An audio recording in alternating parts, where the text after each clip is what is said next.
저도 왔습니다. 국성욱 강사입니다. 우리가 이게 종강을 하면서 감정평가 방식이라는 걸 이제 암기할 시기가 왔죠. 일단 감정평가 방식은 계산으로도 나오는데 계산은 과감히 버리고 용어 정리는 반드시 맞춰줘야 돼요. 그래서 감정평가 방식의 용어 정리만 잘하더라도 반드시 한 문제를 플러스 시킬 수 있다. 그런데 방식을 딱 보게 되면 이제 가슴이 답답해 보이죠. 아우, 요것들을 언제 다 하니? 이게 이게 우리를 골치 아프게 하잖아요. 그래서 일단 항상 우리 감정평가 방식은 구체적인 6가지 방법으로 되어 있어요. 가치를 구하는 3가지 방법과 임료를 구하는 3가지 방법. 그런데 가치를 구하는 3가지 방법이 항상 시험에 잘 나와요.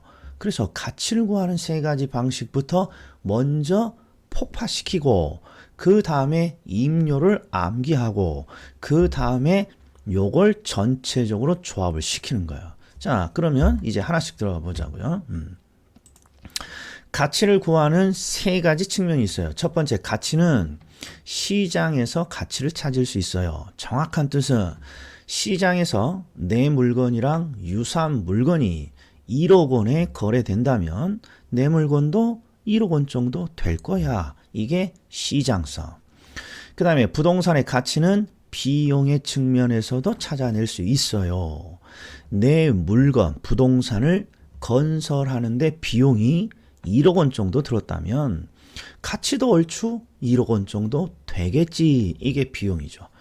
그 다음에 수익의 측면에서도 가치를 찾을 수 있어요. 그런데 이 수익성은 너무 중요하단 말이에요. 항상 이 수익성은 뭘 뜻하나요? 그러면 가치 정의를 기억을 해내셔야 돼요. 가치 정의는 장래 기대되는 이익을 현재 가치로 환원한 값이라고 하잖아요. 따라서 요 가치는 장래 기대되는 이익을 통해서 가치를 찾아낼 수 있는데 이 장래 기대되는 이익을 2글자로 수익이라고 할 수 있다 이런 말이에요.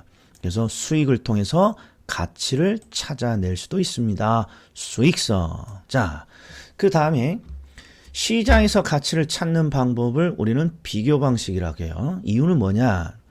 시장에서 유사한 물건이 얼마에 거래되는지를 찾은 다음에 내 물건이랑 비교 과정을 거쳐야죠. 그래서 시장에서 가치를 찾는 방법이 비교 방식이고 그 중에 가치 또는 가액을 찾는 방법이 거래사례 비교법. 그래서 일단 첫 번째 시장에서 가치를 찾는 방법 거래사례 비교법. 일단 하나 딱 눈도장 찍어줘야 되고 비용에서 가치를 찾습니다. 비용성인데 모든 비용이 가치의 기준이 되는 건 아니에요. 정확히 말하면 비용 중에 물건을 만들 때 투입되는 비용, 요놈이 포인트죠. 그래서 비용 중에 원가를 통해서 가치를 찾죠. 그래서 비용에 의해서 가치를 찾는 방법을 원가 방식이라고 하고 가액을 구하는 방법 원가법이 있습니다. 이게 두 번째. 거래사례 비교법, 원가법. 그 다음에 가치 정의는 수익으로부터 가치를 찾아낼 수 있다고 한다. 이런 말이에요. 가치 정의가. 따라서 이 수익을 측면에서 가치를 찾아요. 수익 방식. 그리고 가액을 구하는 수익 환원법이 있습니다. 그리고 이름이 왜 수익 환원법입니까? 그러면 장래 기대되는 이익이 수익이고 항상 이 수익을 현재 시점의 가치로 환원시키니까 수익 환원법. 이 가치 정의를 그대로 표현한 게 수익 환원법이에요. 그래서 우리는 먼저 뭐부터 해야 됩니까? 가치 또는 가액을 구하는 3가지 거래사례 비교법, 원가법, 수익 환원법. 다시 거래사례 비교법, 원가법, 수익 환원법. 그런데 항상 거래사례 비교법은 잘 떠오르는데 다른 2가지가 잘 안 떠올라요. 그래서 원가법, 수익 환원법. 원가법, 수익 환원법. 다시 또 내가 반복했다 이런 말이에요. 원가법, 수익 환원법. 원가법, 수익 환원법. 그만 좀 해라 이 자식아. 그러면 이제 넘어간다 이런 말이에요. 자, 이제 하나씩 보자고요. 하나씩. 저는 이제 제 얼굴은 필요 없죠.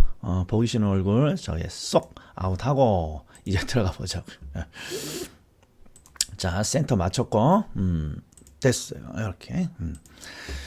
자, 거래사례 비교법을 이제 구체적으로 하면, 자, 거래사례 비교법은 시장에서 가치를 찾는 거예요. 그래서 이걸 시장성이라고 해요. 정확히 말하면 시장에 내 물건이랑 비슷한 물건의 거래 사례를 찾고 이 거래 사례와 내 물건을 비교해서 가치를 찾아내는 방식이죠.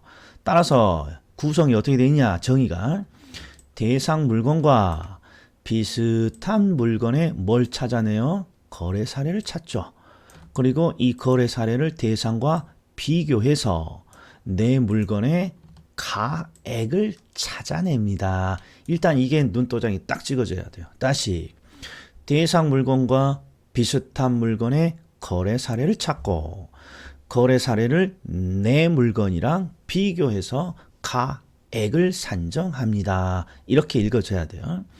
그런데 시험에 또 자, 비교를 하는데 몇 가지를 비교합니까? 그러면 일단 두 문자는 네 글자잖아요. 두 문자는 네 글자. 이렇게. 자, 두 문자부터 따면 사, 시, 지, 개. 이렇게 네 개를 하잖아요. 그래서 물음이 요 정의에 보면 자, 비교를 하는데 대상 물건의 현황에 맞게 사정 보정, 시점 수정, 가치 형성 요인. 자, 가치 형성 요인은 1, 지, 개. 이것도 한번 해볼까요? 가치의 발생과 가치의 형성은 다르죠? 가치의 발생은 일효상유. 아이고, 큰일 날 뻔했네. 가치의 발생은 효상유. 가치의 형성은 일지계. 자, 일지계 중에 우리가 가치를 구할 때는 두 가지를 관행적으로 분석해요. 일반적 요인을 하지 않고 지역의 특성인 지역 요인, 개별 부동산의 특성인 개별 요인 두 가지를 분석해요. 그래서 사정 보정, 시점 수정, 지역 요인 비교, 개별 요인 비교, 사시, 지계 등의 과정을 거쳐 가액을 산정합니다. 자, 정리. 시장에서 대상 물건과 비슷한 물건의 거래 사례를 찾고 비교를 하는 거야. 몇 가지? 네 가지. 사시, 지계, 그리고 대상의 가액을 찾아냅니다. 이게 거래사례 비교법. 그 다음에 가액을 구하는 또는 가치를 구하는 다른 방법은 원가법, 수익관원법. 원가법, 수익관원법. 한 번 더 원가법, 수익관원법. 일단 세트 메뉴로. 자, 원가법은 비용의 측면에서 가치를 찾아내는 방식이에요. 근데 정확히 말하면 모든 비용이 아니라 물건을 만들 때 들어가는 비용인 원가를 기초로 가액을 찾아내죠. 그래서 항상 원가법은 원가를 찾아내는 거예요. 그런데 이 원가가 갖고 있는 특징이 있어요. 특징이. 우리가 원가를 투입해서 뭔가 물건을 만들었어요. 그러면 항상 이 원가는 새 물건을 만들어내는 비용이에요. 그렇잖아요. 원가를 투입해서 물건을 만들면 새 물건이란 말이에요. 그래서 이 제조달 원가라는 원가는 새 물건의 가치를 의미한단 말이에요. 그래서 만약에 내 물건이 중고 상태의 물건이라면 중고 상태가 됨으로 인한 가치의 감소, 가치의 감소, 요걸 줄여서 감가로 하죠. 요 감가를 반영해 주는 거예요. 그래서 정의가 자, 물건의 원가를 찾고 감가를 해서 대상 물건의 가액을 산정하는 방법입니다. 이렇게 돼 있어요. 그래서 일명 라이밍. 원가법은 제조달 원가를 찾고 감가를 해서 물건의 가액을 찾아내요. 아이고, 발음이 잘 안 좋죠? 까까까요. 원가를 찾아내고 감가를 해서 가액을 찾아냅니다. 이게 까까까 원가법이란 말이에요. 원가법. 자, 그 다음에 수익환원법. 수익환원법은 이론적으로 설명하려면 10분이 넘게 걸리는 아주 짧게 설명해도 10분이에요. 그래서 일단 용어 정리만 중심으로 우리가 할 테니까 암기를 해줘요. 자, 가치의 정의는 장래 기대되는 이익을 현재 가치로 환원한 값이니까 장래 기대되는 이익, 수익의 측면에서도 가치를 찾아낼 수 있다 이런 말이에요. 그런데 수익을 어떻게 해서 가치를 찾습니까? 그러면 항상 이 수익은 장래 수익이에요. 그리고 이 장래 수익을 항상 현재 시점, 우리가 가치를 추계하는 시점 현재니까 현재로 환원시켜서 뭔가 가치를 찾아내는 거예요. 자, 보세요. 가치 정의는 장래 기대 이익, 요 놈을 우리는 수익이라고 하는 거야. 수익. 그리고 이 이익을 그대로 반영을 하는 게 아니라 현재 시점의 가치로 뭔가 환산해서 가치를 추계한단 말이에요. 그래서 이름이 수익을 환원시키는 방법입니다. 이렇게 부르는 거예요. 그런데 자, 이제 어려운 게 여기 있죠. 수익을 환원시켜서 가치를 찾는 방법은 이거 넘어가 버렸네. 방법은 크게 두 가지 방법이 있어요. 두 가지 방법이. 요게 포인트인 거예요. 자, 수익을 어떻게 환원시킵니까? 그러면 장래 순수익을 활용하는 방법이 하나가 있고 미래 현금 흐름을 활용하는 방법이 두 가지가 있는 거예요. 그런데 이 평가론에서는 장래 순수익은 환원시킨다라는 표현을 쓰고 미래 현금 흐름은 할인한다는 표현을 쓴단 말이에요. 그래서 우리가 수익을 현재 시점으로 환원시켜서 가치를 찾는 방법은 크게 두 가지가 있는데 장래 순수익을 환원시키는 방법이 있고 미래 현금 흐름을 할인시키는 방법이 있어요. 다시 장래 순수익을 환원시키는 방법이 있고 미래 현금 흐름을 할인시키는 방법이 있어요. 그래서 정의가 대상 물건이 장래 산출할 것으로 기대되는 순수익 또는 미래 현금 흐름을 찾아낸 다음에 그걸 환원시키거나 할인해서 물건의 가액을 산정합니다. 그래서 장래 순수익을 환원시키는 방법, 미래 현금 흐름을 할인시키는 방법 두 가지가 지금 같이 들어가 있기 때문에 어려운 거예요. 그래서 일단 정의만 나오는 거니까 우리는 정의만 대비하는 거니까 장래 순수익, 미래 현금 흐름을 환원하거나 할인하여 가액을 산정합니다. 이렇게 일단 암기를 해줘야죠. 자, 원가법과 수익환원법만 다시 똑 떼서 보면 자, 원가법은 일단 뭘 찾아낸다? 원가. 그걸 지혜조달 원가라고 한다고요. 지혜조달 원가를 찾아내고 이 지혜조달 원가는 새 물건의 가치를 의미하니까 중고 물건이라면 감가를 한다. 이게 포인트죠. 그래서 원가법은 원가를 찾아낸 다음에 감가를 해서 물건의 가액을 찾아냅니다. 이게 원가법. 수익환원법은 가치정의 또는 수익으로부터 가치를 찾는데 두 가지 수익으로부터 가치를 찾아내는 두 가지 방법이 있다 이런 말이에요. 그래서 장래 순수익 또는 미래 현금 흐름을 환원하거나 할인해서 가액을 산정합니다.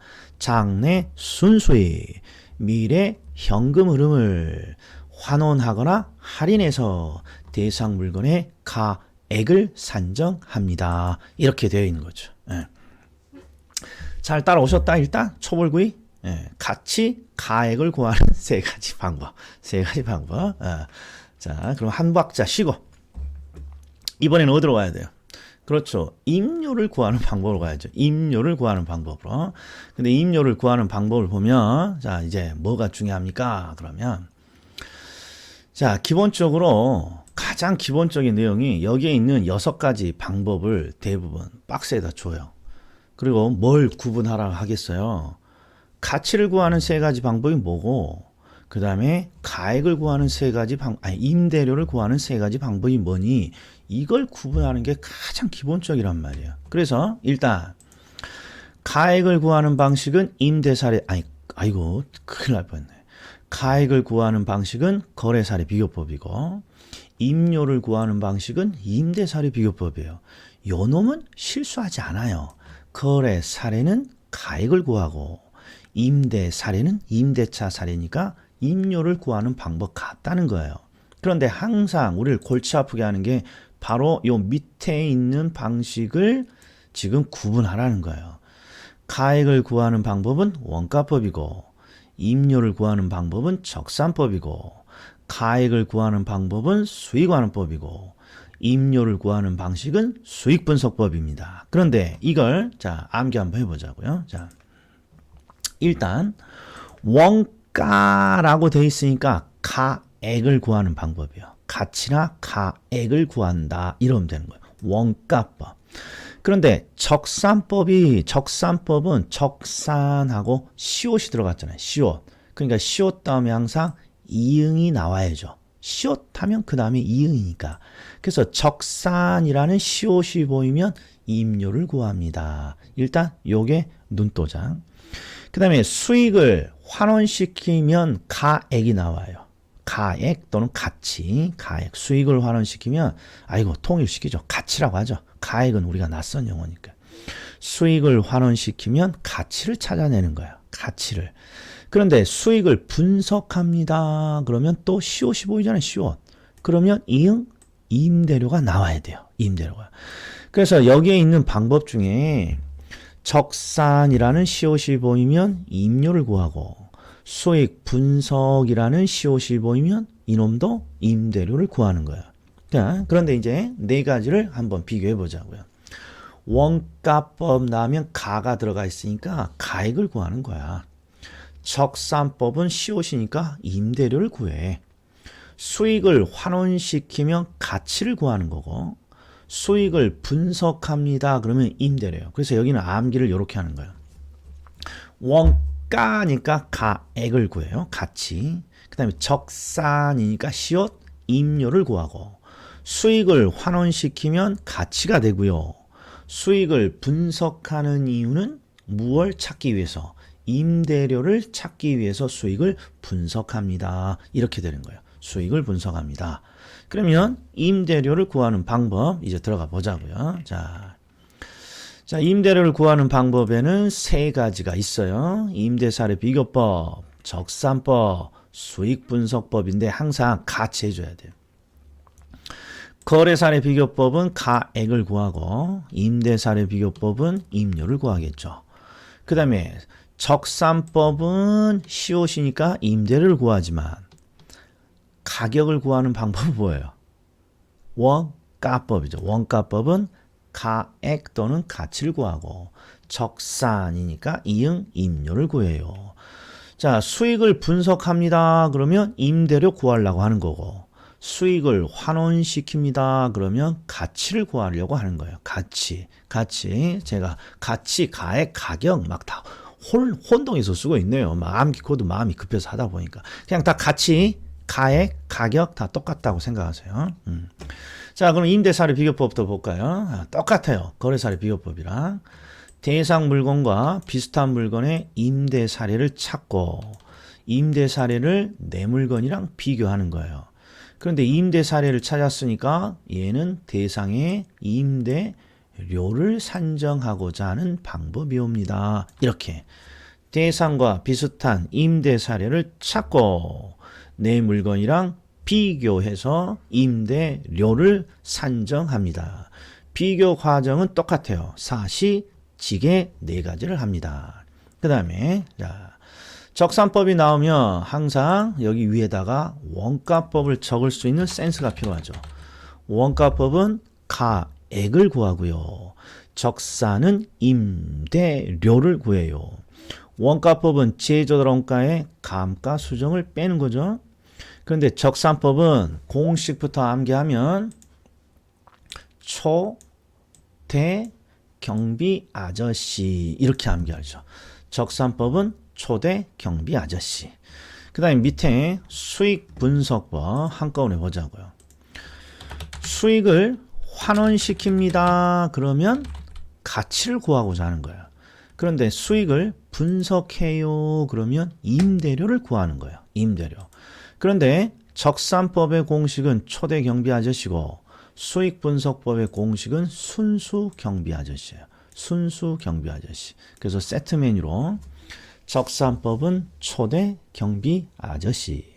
수익분석법은 순수 경비 아저씨. 다시 한번 적산법은 초대 경비 아저씨.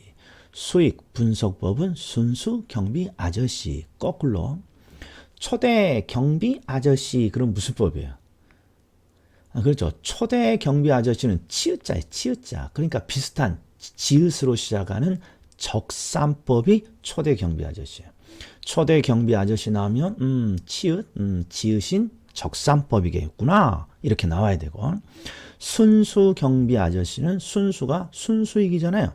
그래서 수익 분석법, 수익 분석법 이렇게 되는 거예요. 자, 그러면 적산법을 읽을 때는 항상 이렇게 읽습니다. 자, 첫 번째.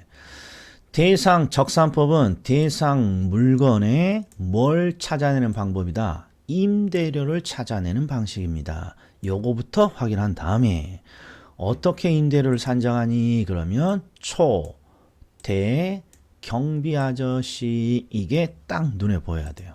그래서 기초가액의 기대이율을 곱하여 산정한 기대수익에 물건을 계속하여 임대하는 데 필요한 경비를 더해서 임료를 산정합니다. 초대 경비 아저씨. 예. 그 다음에 수익분석법은 수익을 분석하는 이유는 임대료를 산정하기 위한 거죠. 그래서 정의를 보시면 일반 기업 경영에 의해 산출된 총수익을 분석해요. 총수익을 분석해요. 그래서 이름이 수익 분석법이라고 하는 거예요. 자, 뭔지 모르지만 경영에 의해 산출된 총수익을 분석해서 뭐 하려고? 임대료를 산정하려고 총수익을 분석하는 거야. 그런데 수익분석법은 임대료를 구체적으로 어떻게 산정하니? 그러면 순수 경비 아저씨, 순수익에 경비를 더합니다. 이렇게 되어 있는 거예요. 그래서 초대 경비 아저씨, 순수 경비 아저씨는 전부 다 임대료를 산정하는 방법이죠. 자, 그리고 또 자, 왜 자꾸 뭔가 임대료 산정에는 경비를 더하는 걸까요? 경비를 더하는 걸까요? 그러면 우리 임차인이 집 주인에게 뭔가 지불하는 돈에는요. 월세만 있지 않아요. 월세만, 지금 월세뿐만 아니라 관리비를 더해서 집 주인한테 주잖아요. 그래서 우리가 쉽게 필요 재경비는 그냥 관리비라고 해석하면 되고 항상 임차인은 관리비를 월세에 더해서 준단 말이에요. 그래서 항상 경비를 더하는 거예요. 밑에도 경비를 더하는 거고 그래서 초대 경비 아저씨, 순수 경비 아저씨는 모두 경비를 더한다 이렇게 되어 있는 거예요. 더한다. 자, 그러면 이제 다시 한번 정리 한번 하죠. 자, 정리할 때는 제 얼굴을 좀 보시면서 정리를 좀 해봐요. 자, 일단 가액을 구합니다. 거래사례 비교법. 임료를 구합니다. 임료를 구합니다. 임대사례 비교법. 자, 원가 방식에는 두 가지가 있어요. 원가 방식에는 원가법과 적산법. 원가 방식에는 원가법과 적산법. 원가법은 가니까 가치를 구하고 적산은 시옷이니까 임대료를 구해요. 수익 방식에는 수익을 환원시키는 법이 있고 수익을 분석하는 법이 있는데 수익을 환원하면 가치를 구하는 거고 수익을 분석하는 이유는 임대료를 구하는 거예요. 그래서 결국 계속해서 제가 반복하는 걸 들어보니까 또 요놈이 그나마 또 제일 안 된단 말이에요, 이게.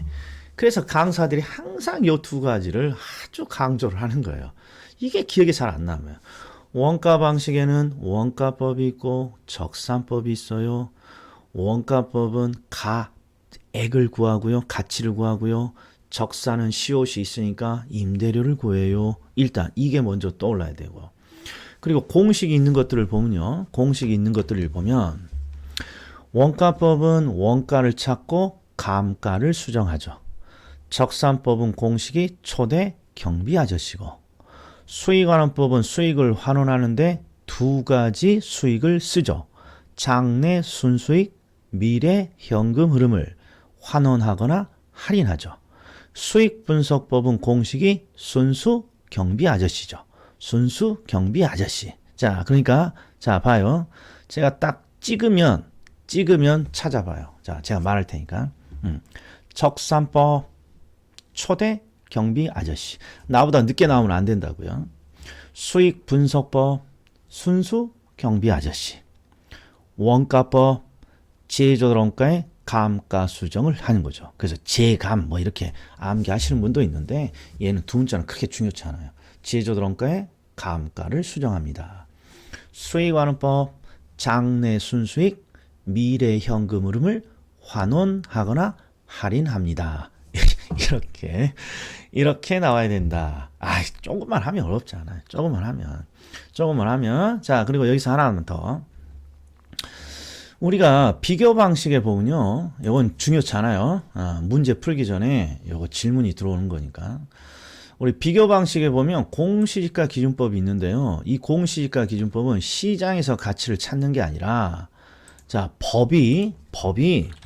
법에서 규정하고 있는 방식이에요. 즉, 거래사례 비교법, 임대사례 비교법 말고 법은요. 공시지가 기준법을 비교 방식의 일종으로 규정하고 있어요. 법이. 그래서 얘는 중요한 방식은 아니고 일단 법에서 공시지가를 기준으로 하는 법이 비교 방식의 일종으로 들어가 있다. 이 정도만 딱 기억해 주면 되는 거예요. 자, 그럼 여기서 끝낼 것이냐? 끝내면 안 되겠죠. 자, 우리 기출 지문 한번 확인 한번 해보자고요. 자, 이제 여기서부터 이제 요령이 들어가야 되는 거예요. 자, 이게 뭐가 좀 삐졌어요. 이렇게. 아이고. 이렇게. 예. 자, 가액을 구하는 방식. 자, 암기해 보자고요. 가액을 구하는 세 가지 방법이 뭡니까? 거래사례 비교법, 원가법, 수익환원법 세 가지. 다시 거래사례 비교법, 원가법, 수익환원법. 그 다음에 임대료를 구하는 세 가지 방식은 무엇인가요? 그러면 거래사례 비교법이 아니라 임대사례 비교법, 원가법이 아니라 적산법, 수익환원법이 아니라 수익분석법. 이런 식으로. 자, 그리고 거래사례 비교법은 항상 찾아내야 될 문구가 대상과 비슷한 물건의 거래 사례를 찾고 이 거래 사례를 내 물건이랑 비교하는 것이죠. 그리고 뭘 찾아낸다? 가액을 산정합니다. 이렇게 되는 거고. 자, 원가법은 라임을 찾아줘야죠. 원가법은 항상 원가를 찾고 가를 해서 대상 물건의 가액을 찾아냅니다.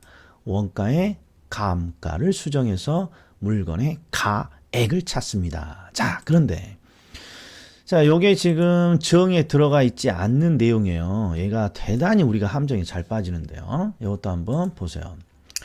원가. 자, 그리고 기준 시점이 어떤 관계가 있는지. 자, 우리가 기준 시점이라는 건 가치와 가격은 끊임없이 변화하잖아요. 따라서 몇 월 며칠자를 기준으로 가치를 추계하는지 그 기준이 되는 시점을 기준 시점이라 하는 거잖아요. 근데 문제는 이 원가라는 것도 항상 끊임없이 변해요. 그래서 이 원가도 10년 전의 원가와 지금의 원가가 다를 수 있단 말이에요. 그러면 도대체 이 원가는 몇 월 며칠자의 원가를 추계하나요? 그러면 당연히 가치를 우리가 기준 시점을 기준으로 가치를 추계하니까 기준 시점에서의 원가를 찾아내는 거예요. 기준 시점의 원가. 그래서 출제자가 가끔 함정으로 자주 내는 게 준공 시점의 원가. 그러면 X단 말이에요. 준공 시점이 아니라 기준 시점. 그 다음에 건축 시점의 원가. 다 틀려요. 항상 기준 시점의 원가.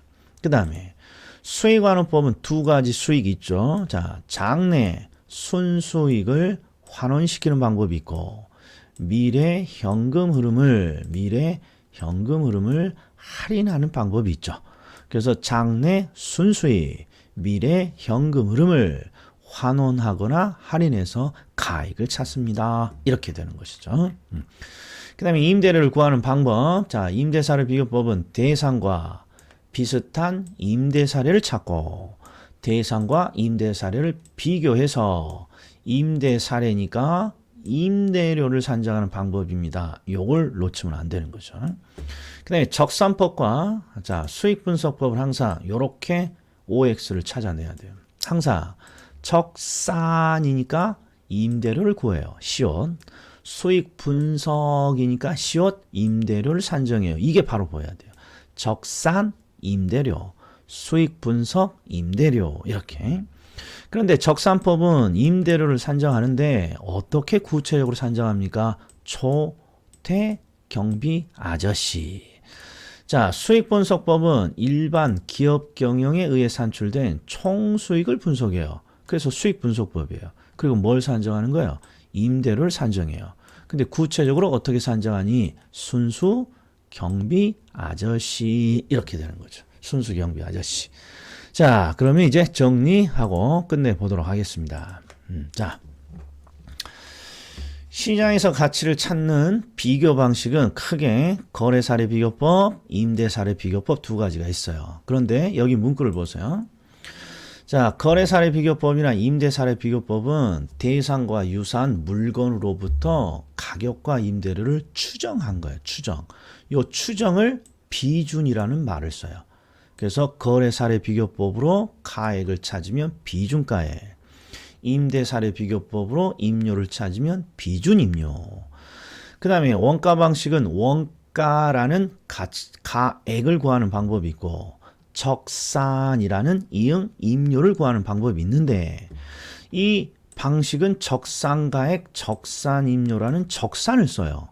이 적산은 원가를 추계하는 방법을 적산이라고 해요. 원가를 추계하는 방법을 적산이라고. 그래서 원가법이니까 적산가액, 적산임료 이렇게 부르죠. 그 다음에 수익을 환원시키면 가치를 구하는 가액을 구하고 수익을 분석하는 이유는 임료를 구하는 거죠. 여기는 수익이니까 수익가액, 수익임료 이렇게 부르는 것이죠. 여기까지가 제가 준비한 암기 코드. 이거 한 30분 될지 넘을지 모르겠네요. 아무튼 계속 반복해 주기 위해서 여러 번 반복을 했습니다. 여기까지입니다.